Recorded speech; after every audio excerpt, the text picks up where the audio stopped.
Ghulam Ahmad Butt is an ordinary man. But life has been good to him. His prayers this morning had a special intensity. It is autumn, and he has just finished gathering another plentiful harvest.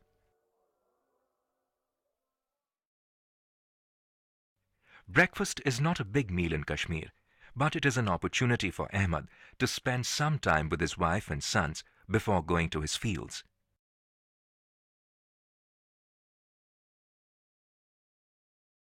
Ahmad will spend the day gathering his grain to store it safely for winter.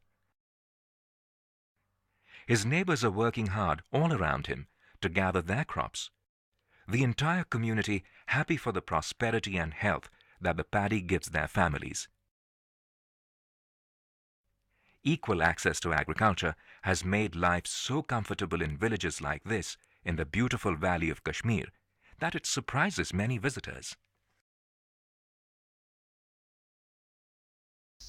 Kashmir is one of the most beautiful places in the world, and its charm has drawn me back time and again since I was a little girl.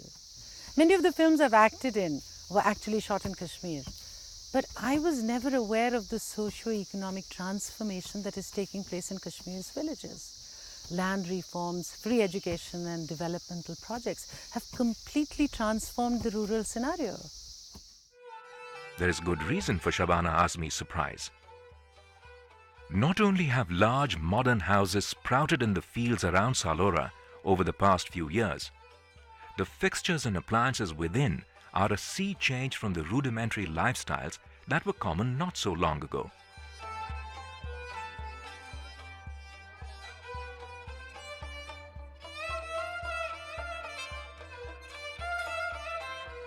Nor is Saloora an isolated instance. These sorts of lifestyles have become common across rural Kashmir over the past few years.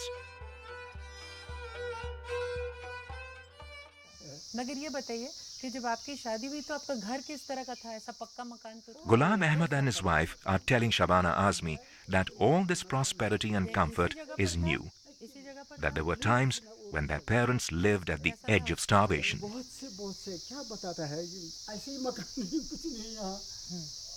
कुछ नहीं था वो गाँव खाना है ना गाँव खाना किसी हमारा ये गाँव खाना ऐसी भी नहीं है ऐसा भी नहीं था ऐसी भी जैसा कि सालों घास आसा तो पटोशंगा घास नहीं थी घास है घास और शादी का घास है हाँ इसी को हमको नींद करता तो बिस्तर भी नहीं मिलता कुछ भी नहीं मिलता साकी जबरदस्त Older people in Saloora have more harrowing memories of poverty.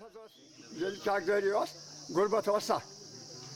Sukate satan was akuyadar asa. Pulharias lagan. Chagarias gemakish. Chagarias asan kimasima beauty. Landlords owned everything, and we had nothing, says this man. Begayos yahan, I was you on Zemin Lagu. Kardar. Kimes no begay. Garkom karnakot. Banamali the coat. So cruel were feudal times, says this man, that people were whipped and taken for forced labor. In those days, there was a deepest tragedy of human rights. Not like this. So, moneylenders could take and either marry or sell the daughter of a defaulting debtor, says Mohyuddin Sofi, who became a political activist in the early 1940s. This man says there were times when he survived only on bread and tea. When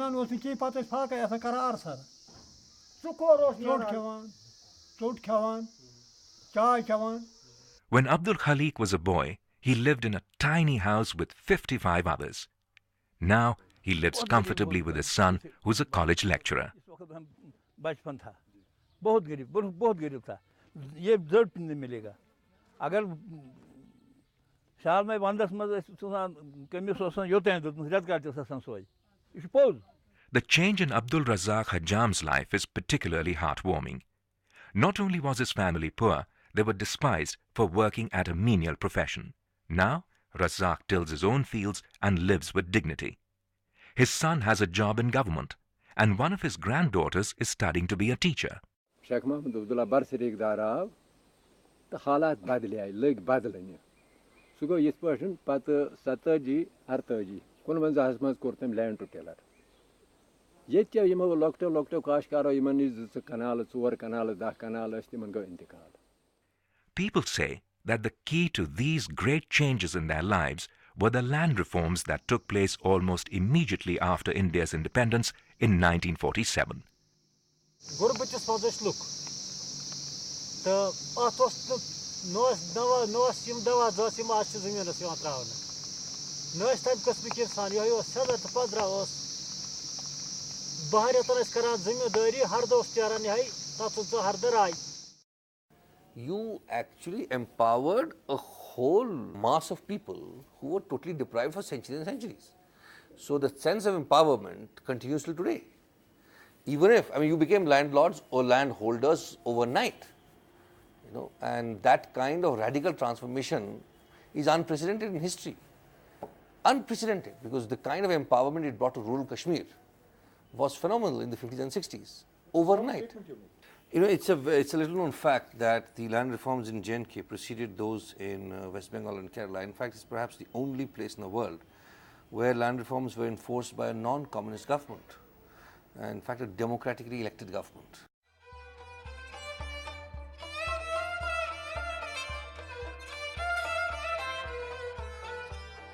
Now that they own their own land, villagers across the length and breadth of Kashmir rejoice in tilling and harvesting their fields, eating well and living comfortably without any fear of landlords or moneylenders.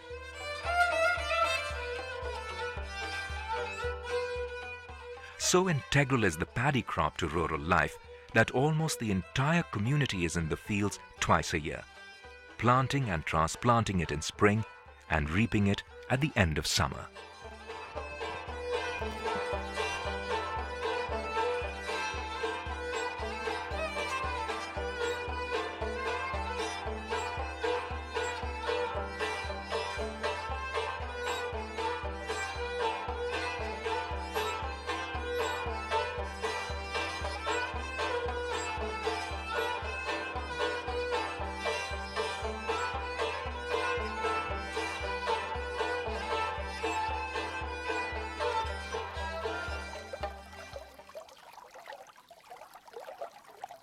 People in Kashmir's villages credit this socio-economic transformation to the Naya Kashmir program and to Sheikh Abdullah, who became an iconic leader among poor Kashmiris during the second quarter of the 20th century. Yeah, so poor, our convention was, there we produced before peoples and delegates our coming about new Kashmir.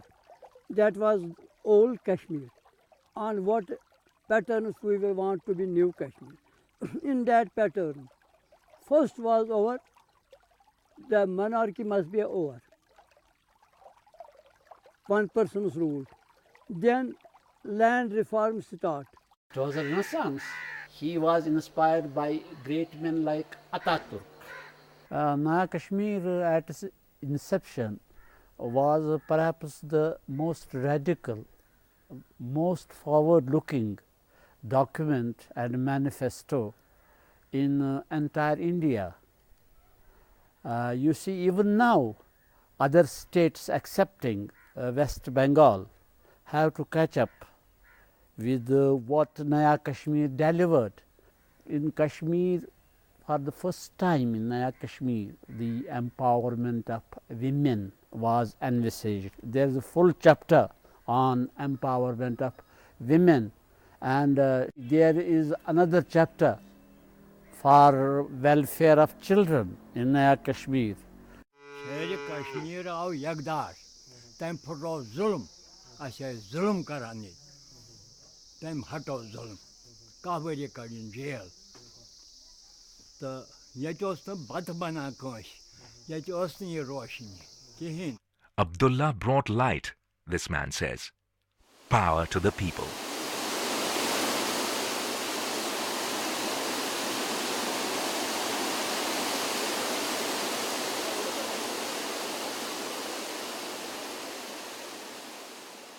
A lot of infrastructure was built in the early years after independence, particularly for power and irrigation.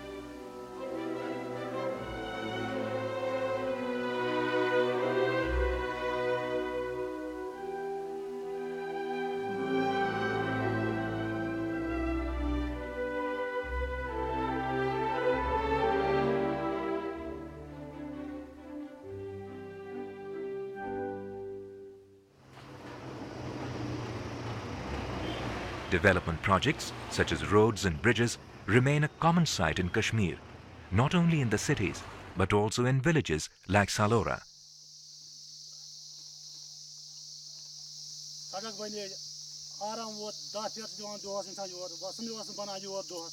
The construction of this road has been a boon, this horse cart driver says.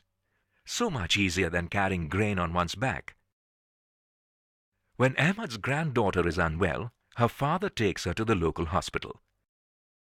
The village hospital has facilities for x-rays, CAT scans and surgery, but for more complex ailments, he could take her to one of the several large hospitals in the city. The Lal Ded Hospital for Women and Children has sophisticated equipment for neonatal care.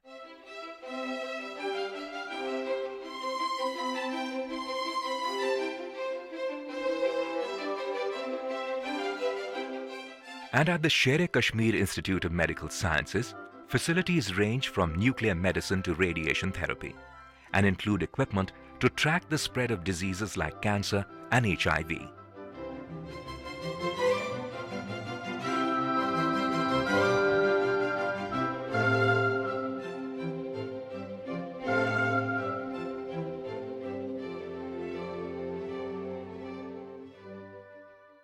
Kashmir's rural transformation was not limited to land redistribution. Facilities have been set up over the past half century for research and innovation to improve productivity. They focus on better cattle, sheep, fish, fruit, flowers, even silkworms. And at Kashmir's Agricultural University, researchers work on ways to deal with local crop diseases and to develop healthier strains. As horizons have expanded fast over the past 2 generations, all this infrastructure and development is not enough. Ghulam Ahmad's family owns a truck which 2 of his sons use to take on construction contracts. Yet they and their parents complain of unemployment.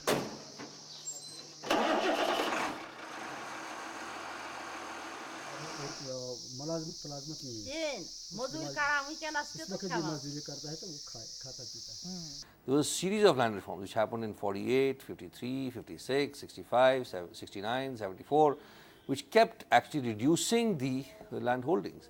Now there are 2 sets of problems associated with this. One was the fact that by 80s you began to realize that probably you had overdone it, because the average size of holding became uneconomic.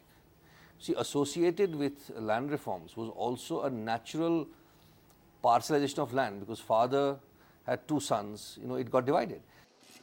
Their grandparents may have been happy with the land they got through land reforms, but young Kashmiris aspire for life in the fast track of modernity. Not satisfied with the limitations of farm life, they look for upward mobility wherever they can, bursting with aspirations for jobs, wealth and status.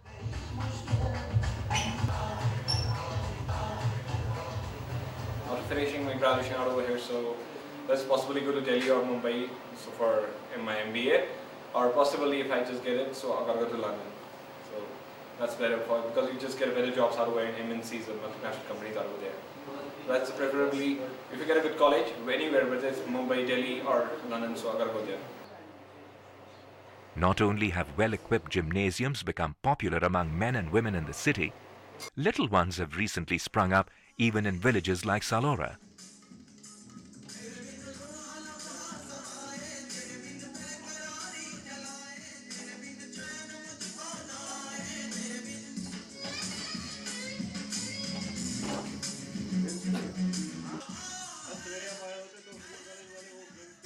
Well, this gym has been going on from last 1 year, and there is tremendous enthusiasm within village boys for bodybuilding.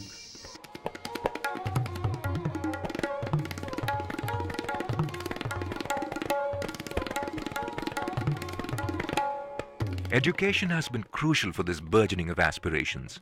Free and compulsory education for all was among the most important initiatives of the early years after independence. There are now more than half a dozen schools around Saloora.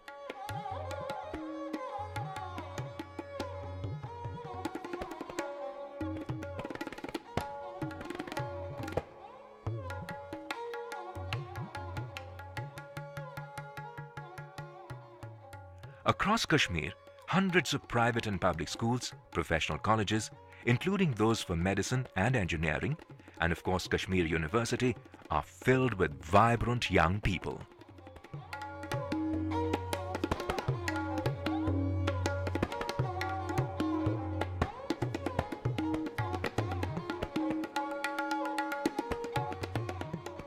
Education has given people a completely new status within society. It has brought in economic affluence, it has brought in more social equality, they're more forward-looking, they're more open. Education has been a very creative influence on the Kashmiri mind and on the Kashmiri society. It has given rise to dissent, it has given rise to debate. Indeed. This young man is agitated about unresponsive local officials.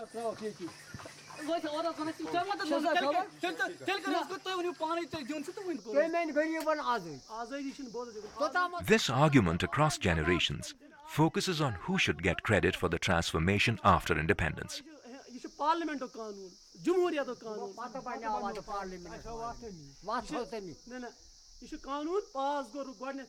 Sheikh Abdullah say the old, but the young insist it is the institutions of democracy.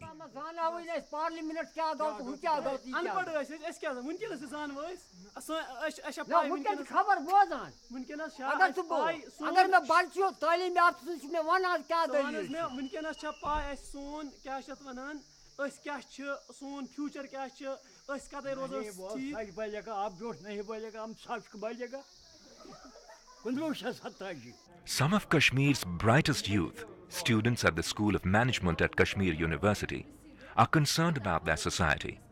At their campus, they discuss issues. It was carried on all local levels. So now there was the boom in agricultural products as well. So that is when you have awareness, you just go to the people, you tell them, even you can make difference. But we have awareness. There's a lack of awareness. See, he was telling about like what I want to add, our common man, our artisan, he used to do work in sort of that shawl making and all that. But we are not promoted. He's not getting what he should get. But I quoted this example earlier as well. But he is given, he prepares a shawl, he's given ₹1,000 on it as wages. But that shawl costs crores of lakhs of rupees outside the market. Yeah. So when he sees this, he gets disappointed. What the hell am I doing here? I must the marketing avenues we are being deprived by the marketing avenues. Before some time I was in Bangalore. I met a student from other states. They all said that the situation in Kashmir is worse. I think that media has presented it other way. Yeah. Where look at every country of the world. The bomb blasts are everywhere. But the business is flourishing day by day. But I don't think the situation is worse here. But not as much worse as the economy is getting better. Yeah. 5 years back or 6 years back, we didn't have a call center industry in Kashmir. Right now, there are almost 4 or 5 call centers coming here. Airtel, so whatever. Corporates are coming. They look for opportunities in the modern world. The revolution in education in those early years after independence focused particularly on girls. 6 years we have been topping at secondary level, higher secondary level, even at graduation level. We are outshining boys. girls, even in each and every subject, be it commerce, science, mathematics. No wonder Kashmir's women now work at a range of sometimes surprising jobs, and many women from villages like Saloora work in government or as teachers and doctors. Abina and her husband are both doctors from Saloora. और लड़कियों को भी पढ़ाएं. Everyone wants to educate daughters, says Abina. They know now that that is the way to build a balanced, happy future. That's wonderful. Thank you. It warms my heart to meet people like Abina. She's a doctor, she's liberal in her outlook, progressive in her views. It's really wonderful to see this transformation.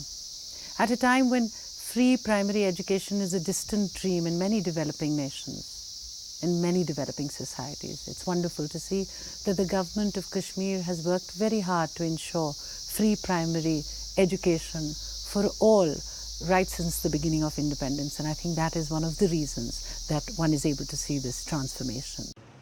So radical has the change been that unlike their grandmothers, students at Kashmir's prestigious women's college are full of questions about the roles of women. Actually, we're straddling between without orthodox feelings and our aspiration to become modern. Yes. Neither are we modern, neither are we sticking to what is our religious beliefs. We're straddling in between, and I think mixture of everything. That's a problem. We don't know what actually we are. But then, of course, if we talk about the religious point of view, our religion has never stopped women to do things boy can do. I mean, even in our Prophet's time, women were allowed to educate. Women were allowed to do anything. I want this to be one of the best states of India and one of the best states among the world. And let me tell people around the world that Kashmir is not that backward. It is not that backward as they think. Because in America, it's the concept that every Kashmiri is a militant, or every Kashmiri belongs to every Kashmiri or a Muslim is a terrorist. But that hardly matters. We people are not terrorists. That sentiment reflects young Kashmiris' intense economic and social aspirations. Great opportunities have come their way since their grandparents became masters of the land they tilled. Now they want to build on that foundation.